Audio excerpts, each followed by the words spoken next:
So hello and welcome to Let's Talk SEO. One of the things that I found very interesting with the Google API leaks was how it measured content, or how the APIs that Google was employing was measuring the quality of the content and categorizing it as either spam or low quality content, mid quality content, high quality content, and whether or not it was content that was for YMM Wild. Now, this is something that a lot of SEOs, including myself, has been debating. We have been testing. I have a lot of data when it comes to testing. I know that freshness is a big ranking factor. I also know that topical authority does not require that you write 5,000 pages of content of 5,000 words each. That's not the right way to build authority. Apparently, that many SEOs believe that that's the best way to build authority, when in fact that is not the case. And the APIs do reveal that, as I will show you in this video. So this video goes into how Google's algorithm categorizes, scores, tries to figure out what content is all about. Before I get into the video, it's important to understand that Google doesn't read the entirety of your website. It doesn't even read the entirety of every article on your site. So out of the 5,000 words on a page that you publish, Google will probably read 20 of those words, if not less. And in some cases, it might only be the headline and maybe a few entities from within the article. And that's something I found out via testing. When you're looking at these APIs, you just keep this is something that you should keep in mind, is that Google is also trying to minimize resources used to rank and index web pages. And so the faster you can make it for Google to get on your site, figure it out, and leave, the better it's going to be for your ranking, or the higher the odds are that you're going to rank. Enough talk, let me show you exactly what I found, and I think you guys will find this very interesting. All right, so this video is going to be about avoiding penalties, and mainly if your content is good and you're not spamming, if your content is not spammy, it's not low quality, you're going to avoid the vast majority of penalties. But sometimes, inevitably, you will be hit by a algorithmic penalty. Now, manual penalties are extremely rare, but algorithmic penalties are fairly common.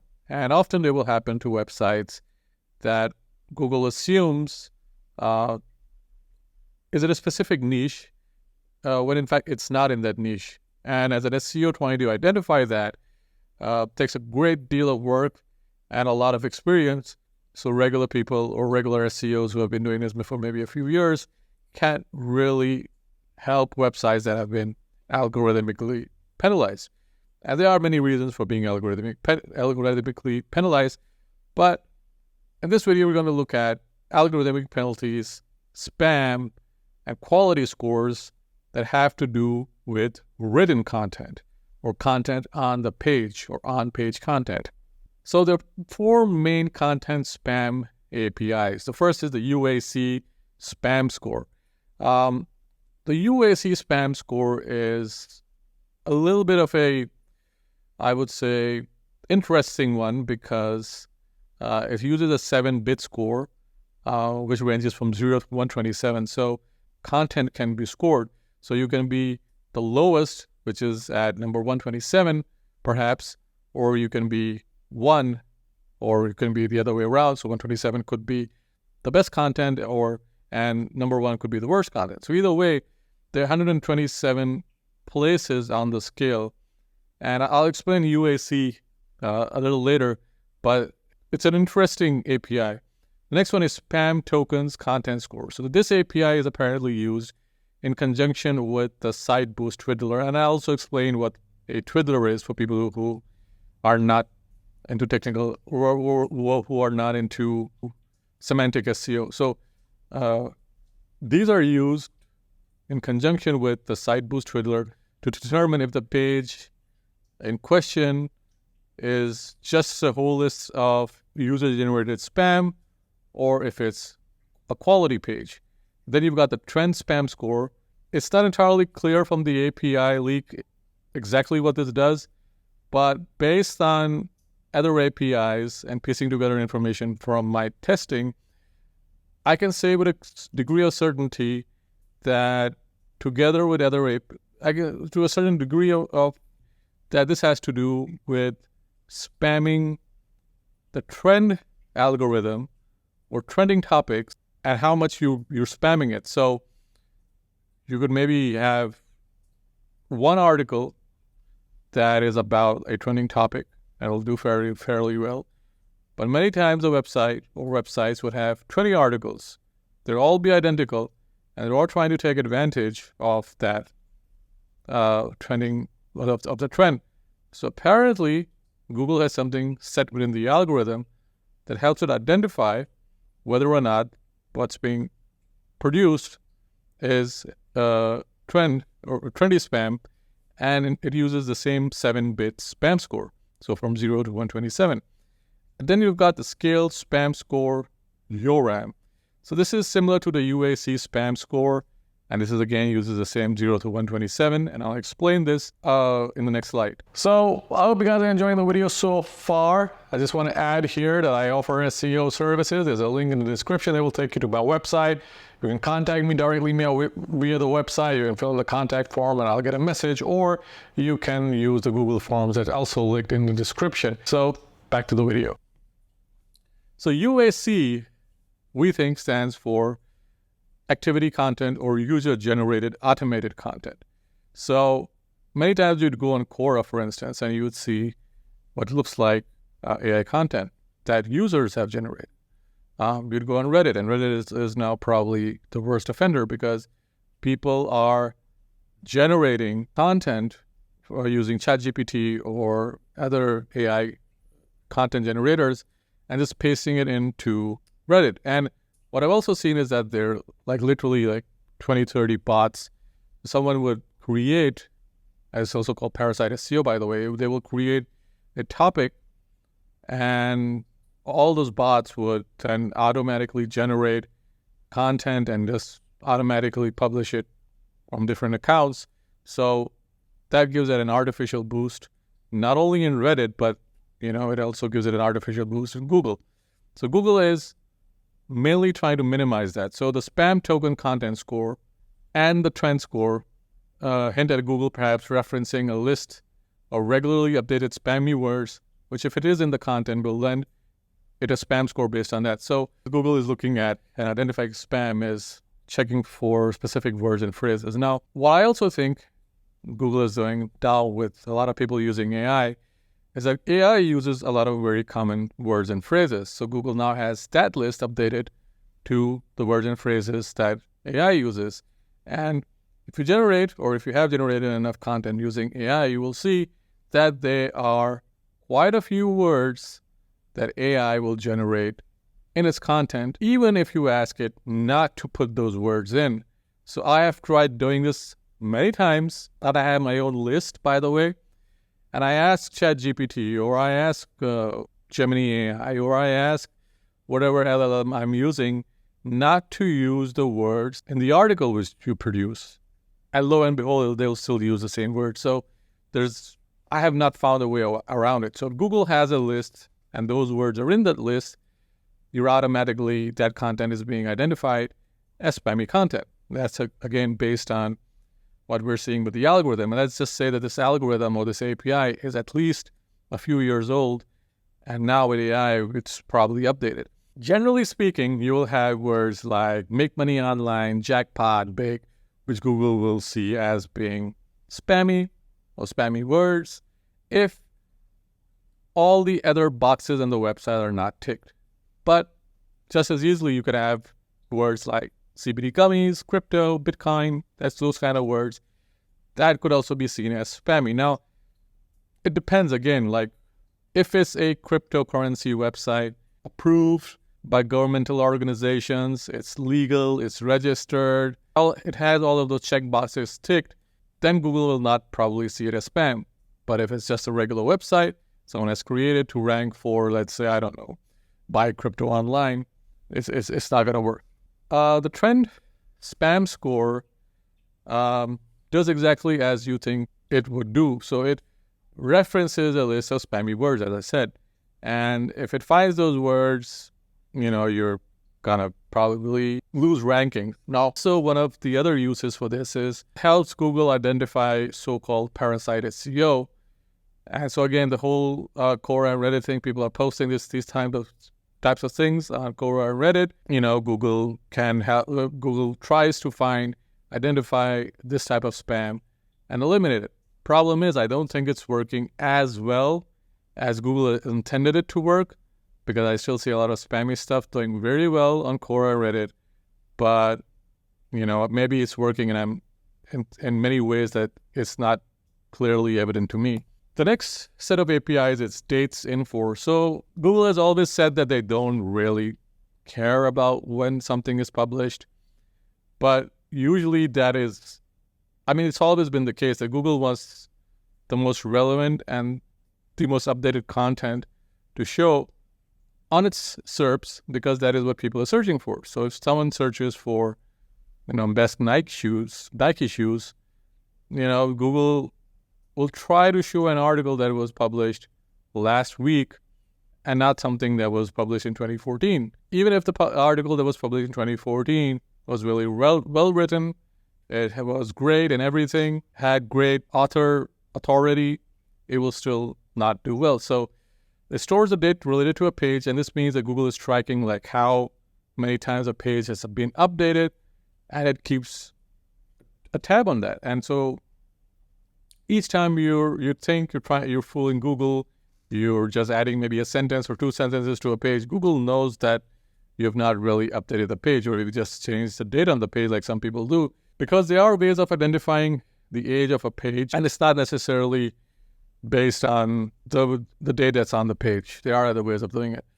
The other API is the YMYL health score. Now, again, this is an interesting one because a lot of websites get hit by YMYL, even websites that are not in the YMYL niche, and I'll explain why.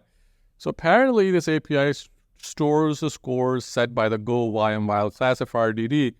So what happens is that once there is a piece of content that's been cited or identified as a possible YMYL piece of content, it goes through a second classifier or another classifier or a special type of classifier. So this classifier, the Go YMYL classifier DD, is that special type of classifier. This classifier checks if the content ticks all the boxes for the YMYL algorithm. If it does not, it receives a different score. If it partially does, it receives a different score. If it entirely does, it receives a different score. And that is reflected in its rankings. Then there's the YMYL news score. So this one stores scores for news sites, perhaps, but it uses the same Go YMYL classifier DD. Interestingly, I think this has to do with news sources that publish in the YMYL niche. And so each time, let's say CNN publishes an article, the best supplements to take after Easter or something like that, Google will apply the classifier to that article, even though CNN is a news site, but it passes it through the classifier to determine whether or not it ticks all the boxes for the content to be trusted. So the interesting bit here is that within the date, Google uses the freshness twiddler. Now, I mentioned this word before, twiddler, and twiddler is a Google modifier in the algorithm that's used to boost ranking. So it would stand to reason that freshness is certainly a ranking factor, despite whatever Google has to say about it, which is what a lot of testing shows and correlates with other APIs within the algo checking for freshness. And I'll show you a few other of these APIs in the next slides, but I also showed a few of these APIs in my previous videos. And freshness, as it turns out, is a major difference maker, but it should be fresh enough for Google to consider. So just changing a paragraph isn't going to cut it. You would have to make sure that it's updated to the latest information, and it's not just updated words. And so make sure when you're updating, you're not just spinning your wheels by rewriting the same old page, but in fact, you're really adding value to the page. That is what Google wants to see. So in the YMYL, you have the Your Money, Your Life score. We all knew that Google was using some type of scoring system, YMYL content, because obviously there were some pieces of content that were more trusted and some that isn't as trusted. Then there's also content that doesn't really harm anyone, but also is within the YMYL niche. Like, for instance, it would be, how to improve your pull-up, how to do 100 push-ups. So that kind of thing is in the YMYL niche, but it's something that even I could write about. And even though I'm not an expert, I could have good information about it. So it's not necessarily medical, it's fitness related. So something within that area would mean that it doesn't have to tick all the boxes. It just has to be fresh content and high quality content. So what this means that each time Google runs a piece of content, it checks for whether it is in the YMYL niche. As I said before, if it thinks it is YMYL content, it will put it through a secondary layer of automated scrutiny. And that's important because each time you publish an article, it's not being put through the YMYL algorithm. It's only if certain phrases on that page have been identified, Google will say, all right, this is a YMYL piece of content. So which is why how you write your content and what you put on there is very, very important. The next one, and this kind of sounds financial, but it's not, is the top PACAT text ID. Now, this is the PACAT of your website. So what's a PACAT? So I'll explain this. So it's an indicator of topical relevance. The API possibly, I can't say for sure, measures the topical relevance of your website. So before it assigns that site to one of its main categories, it tries to figure out what the site does. And there's a trick, or I might say there is a way to know kind of like how Google looks at your site and identifies the category for your site. Think of it as a bit of a hack, which I'll go into later on in this video. But suffice to say that you have to make sure that Google categorizes your site correctly, because many times it's not categorized correctly, which is why sites have a problem. So once the category is assigned, it determines how the algorithm rates its internal links, its backlinks, its content. So again, category, how it's defined and determined is very, very important, even though it's something that Google determines, but you have to make sure that that determination is made very accurately. Thus, if all the content aligns with the core topic of your website, that will give it a rank boost. And again, that's where building and leveraging a topical map comes in.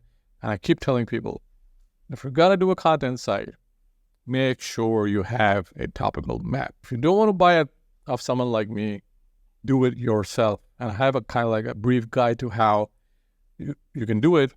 But the process of building a topical map is lengthy. It takes time. It takes effort. And there's so many people that have made videos about it. So I'm not going to go into it. I'm not going to make another video about it. But if you're serious about ranking and holding that position, you have to build topical authority. And that is not down to writing 500 pages. So how it works? How does it work? So the PACAT text ID plus the site boost fiddler work in conjunction to evaluate whether or not a site should rank. And if it does rank, where it should rank in comparison to other websites. So again, Google is a comparison search engine. By that, I mean your content, your site, the quality, everything is in relation to other sites. So just keep that in mind. So what categories is Google using? I can't say for sure.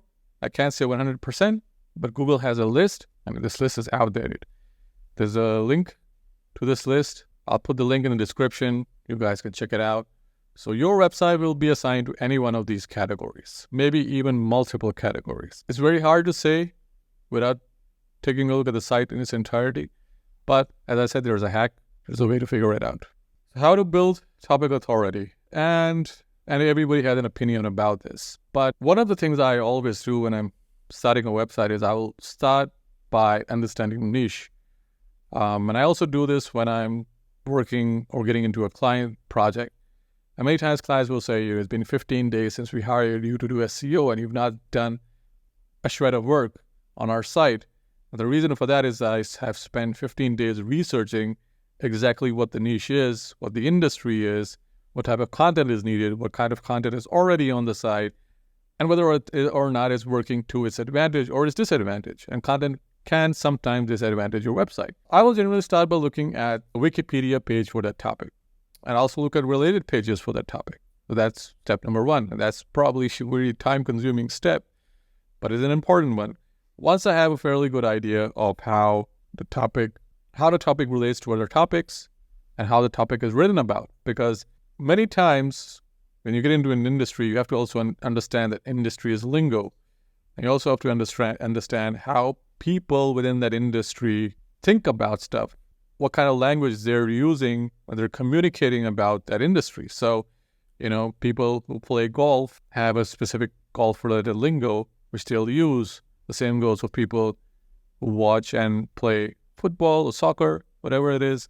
So you need to make sure you understand that lingo. And when you're writing content, you're writing it with those people in mind, and you're using that lingo within your content. So the next thing I'll do is I'll scrape the sitemaps of my competitors. Now, this might seem black hat, but it's not. So mainly what I'm trying to do is I'm trying to pull related keywords, and I'm trying to see what articles are relevant on their site, and also see how much unrelated stuff they have on the site.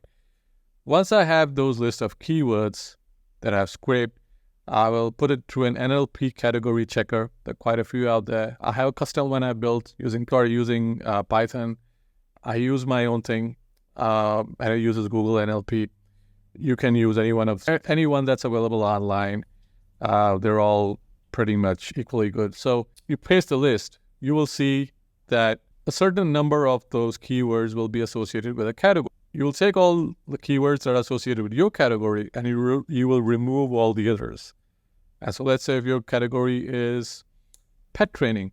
So you'll take all the pet training related articles or keywords that have been identified by the NLP category checker, and you remove all the other ones about bird training, about horse training, about whatever. You'll just remove all of them if the NLP checker does not put them in the same category that you're targeting. So the most important part of building authority, and probably as important as pumping out content, is internal linking and your technical SEO. No matter how much content you put out, and no matter how good it is, if your technical SEO and your internal links don't correctly tie the content in with each other, Google will not be able to figure out what it does. Many times, a lot of the content will land into the crawl currently not indexed box or list of your Google Search Console. So if your content lands in that list, it's of no use to you because Google doesn't want it. The same goes for if it lands into a discovered not indexed. Content has to be indexed for it to work for your website, for it to rank. So think of it this way. You need to tell Google how every page is linked to the other topically and how relevant it is. That's, again, part of your internal linking. And I'll tell you this, Ola. Many times I've been able to get pages out of the discovered and not indexed by just fixing the internal linking. It's as simple as that. The other API, which I think is interesting, is the original content score. And I know I spelled this incorrectly. So again, this is a 7-bit score from 0 to 127. Then there's the doc level score, which is from 0 to 127. Again, this uses the 7-bit code. So the measurement is how original your content is compared to the competition. Again, it's a comparison search engine. This API appears to be a measurement for Google to help figure out what content is more original so that it will rank that version, or at least prefer to rank it. So when people think of originality, they're like, it has to be 100% original. Yeah, it has to be 100% original, but it still has to have an original idea in it. And if you're just rewriting, copying content what's already ranking, I'm not going to say you're not going to rank, but, it's not the optimal way to hold that position. If you want to hold that position and you want to be seen as an authority, you have to write content that's different, that's original, or more original than what your competitor has published. And so 100% original doesn't mean it has to pass Copyscape, but it has to pass the fact that it's those are ideas or those are pieces of content that had not been written by your competitors. That's just something to bear in mind. So if anything, this should incentivize you to create quality content. Now, I'm going to say something about quality content. You can spend 4 hours writing a great piece of content. It will not rank because that is not how Google works. And once you've created that page, you have to make sure that it has all the relevant entities on that page. And that's where using a tool like Surfer SEO, Phrase, Market Muse, and a whole lot of others come in. When you use those tools, don't look at the score. Just look at making sure that you're adding relevant entities to your page, because that is what Google's looking at. Remember, Google's not reading your entire page. It's reading parts of the page and it's bouncing off. So if those entities are not on the page, you're not going to rank. You need to be very, very careful with this, because people spend way too much time writing content and very little time optimizing it. Freshness encode signal. So this is another freshness signal I was talking about. So this stores freshness-related information, like when the page was published. This is another indicator that Google wants and rewards fresh content. Fresh content is always going to do better than dated content. So the takeaway here is there are many things you need to consider when doing content on your page. And so all of those people or videos that you see on YouTube, publish 500 articles in 50 seconds, those rankings are temporary. And many of the videos, if not all, is only made for YouTube. It's not practical. There's no long-term ranking to it. It just does not work. And many times, a lot of this stuff is created by people who are just hobbyists, or they're people who are just trying to make some YouTube money. Real SEO is time-consuming. It takes a lot of effort. And even if you're using AI, it requires knowledge. When you're creating content, you just don't want it to be fresh. You want it to be original. You want it to have an original idea, even if it's even if you're having AI write that content. I'm not against AI content. I'm not against using ChatGPT. I'm not against any of the prompt engineering videos that you see. Just make sure that the idea you're putting forward in your article is original. So if you guys found the video useful, like and subscribe as always, and let me know in the comments below what you think, and I will see you in the next video.